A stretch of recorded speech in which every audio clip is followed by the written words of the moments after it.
All right, congratulations on the in-principle approval for a major payment license from the MAS. So tell us, what does this mean for Ripple? Both the SEC and Ripple have just recently submitted motions to deny the request for a summary judgment that was made by the opposing party.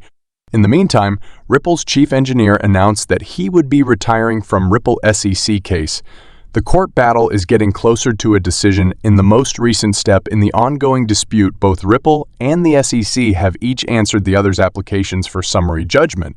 However, on Friday of last week, both Ripple and the Securities and Exchange Commission submitted separate motions to dismiss the other party's request for summary judgment. Earlier applications for summary judgment had been submitted by both Ripple and the Securities and Exchange Commission. If accepted, a judge would then make a decision on the case, avoiding the necessity for a trial. The Securities and Exchange Commission claimed that there is undisputed evidence that Ripple provided unregistered securities without authorization, and that the motion should be denied based on this premise. Subsequently, a federal judge filed a complaint against the corporation in December 2020. Ripple stated that the SEC lacked the legal authority to require that it register XRP as a securities key, as a securities key docs made public last week prior to the Ripple disclosed in the disclosure of particular documents that it had made up to 6 requests to register XRP as a security. Ripple disclosed in the publication of specific documents that it had made up to 6 requests to register XRP as a security. The Securities and Exchange Commission stated these observations in connection to the claimed Hyman documents that they supposedly make public. SEC remarks concerning a lecture given by William Hyman, a former director of the Corporate Finance Division.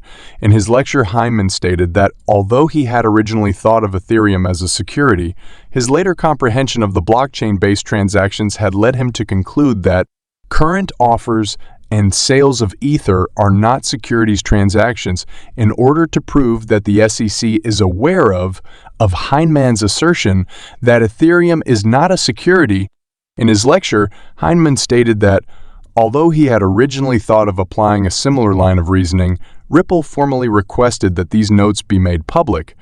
Ripple believes that this will support their argument that XRP is not a security.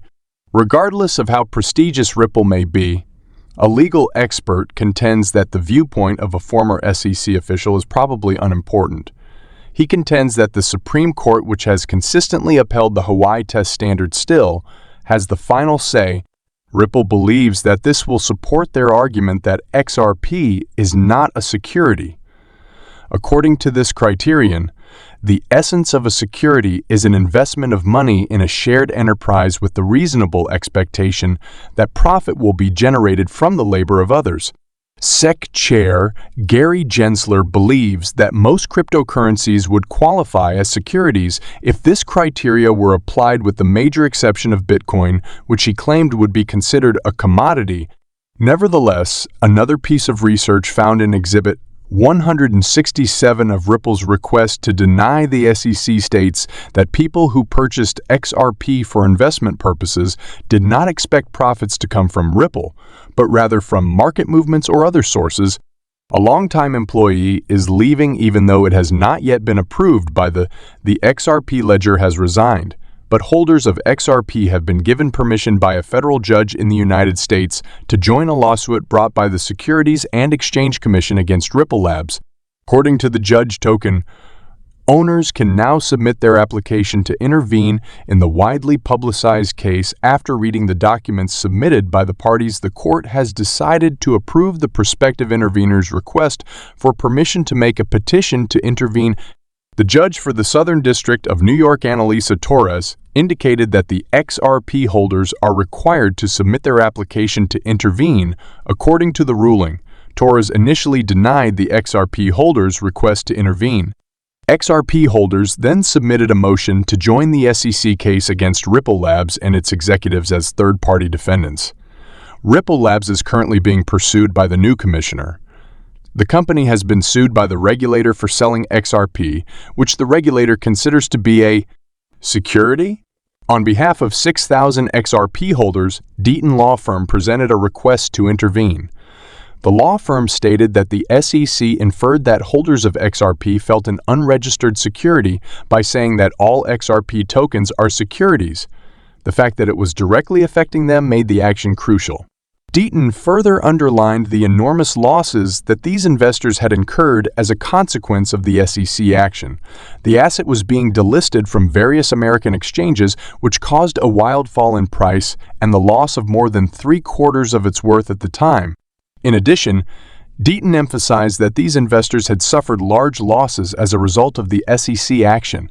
A week after the XRP holders' motion to intervene was received, Deaton estimated that the company had lost approximately $15 billion.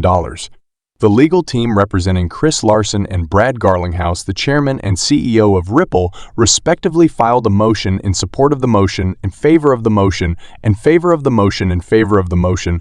According to the complaint, the SEC was uncertain as to whether it was making an allegation that XRP was a security or whether it was simply pursuing Ripple Labs sales of XRP based on the circumstances of those sales. The defendants agree that interveners should be allowed to proceed with their motion to clarify this point. Ripple said that given this ambiguity and the possible presidential impact of this lawsuit on non-parties, XRP has been on a roller coaster ride since the beginning of this year, hitting new highs and plummeting to surprising lows. However, despite this volatility, major investors have been steadily acquiring more XRP tokens since February. On-chain data indicates Ali Martinez, a famous crypto chartist, first drew public notice to this bullish trend in a recent tweet. Ali noted an examination of Sentiment's XRP charts lends credence to the aforementioned statement. Notably, data reveals that these affluent addresses have increased their aggregate value after it dipped to a one-year low in late February. The combined balance of these whale addresses had dropped to a low of 3.6 billion XRP tokens on February 17. These whales pert eventually leading to the 3.6 billion XRP balance. Once their balance had recovered, they created another accumulation trend. The combined balance on these addresses has grown to its current value of 4.7 billion XRP, thanks to this accumulation strategy, which was maintained during market volatility and rallies at this time. The last time their collective holdings saw this value was in February 2020, when XRP was still changing hands between 0.6 and 0.9. These whales pert eventually leading to the 3.6 billion XRP balance. Once the accumulation especially saw a marked uptick in late March amid bullish speculation surrounding the Ripple SEC lawsuit. This supported XRP independent surge in March.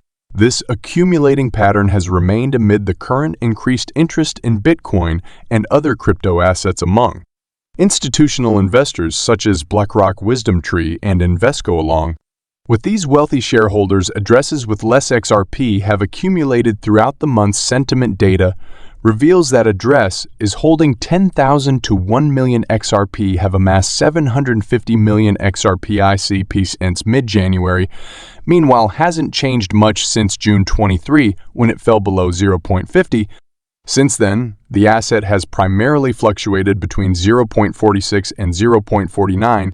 There's been no success in regaining the 0.50 territory. Should the idea of permanently freezing Ripple's escrow account be upheld, the key question of the day is whether or not the proposal to permanently freeze Ripple's escrow account should be upheld. Please remember to hit the notification bell and don't forget to subscribe to our channel so that you'll always be the first to know about any new XRP-related developments. Thank you very much, and I'll see you in the subsequent one.